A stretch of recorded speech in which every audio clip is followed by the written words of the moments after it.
Next speaker is Ms. Kari Henriksen, Norway Special Representative on South Caucasus. She will be followed by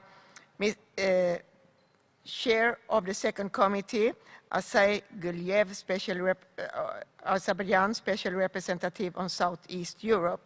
Ms. Kari Henriksen, the floor is yours. Thank you. Thank you very much, Ms. President, and good afternoon, dear colleagues. Since my appointment, I have had the opportunity to meet and exchange with numerous representatives from the South Caucasus during online meetings on the margins of our statutory meetings, as well as during several visits to the region. Let me hereby already heartfully thank the many colleagues and partners for their willingness to meet and for the many insightful discussions. Within the region, our organization can look back onto a long history of engagement, and while our presence in the region has steadily shrunk over the years, we continue to be present in the South Caucasus through the work of the OSCE institutions and different OSCE formats, all of whose work have been raised, praised, and also critically discussed during my meetings. The war in Ukraine and its consequences have an important impact on the South Caucasus region, and it has been raised in all of my conversations with representatives in the region. However, while we are also focusing on the impact of this war into the region, it is of great importance to not lose sight of long-lasting regional issues and conflicts which have preceded the ongoing war, and which have always been of great concern for all of us, as they lay at the root of displacement and humanitarian suffering in the region. In Georgia, citizens continue to suffer under the Russian occupation of Abkhazia and Chinkhvali region, despite the best efforts of our organization to address this suffering, as well as to seek political solutions.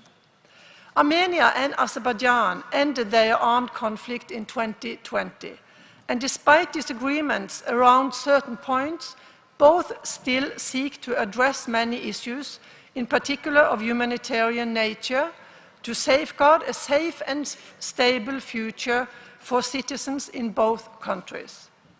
For us parliamentarians, it remains important to also take a critical look at new regional dynamics, which have created new opportunities to cooperate, as well as for our organization to demonstrate its value in supporting this new spirit of cooperation.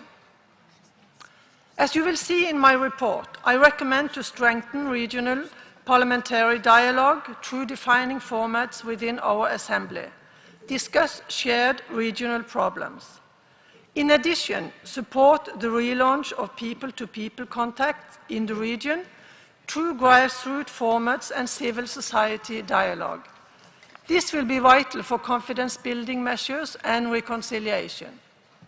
Keeping in mind my time, I will hereby come to an end. Yet let me say that I am ready to discuss how we can put these recommendations into action together with the Parliamentary Assembly. Let me just finishing by saying the following.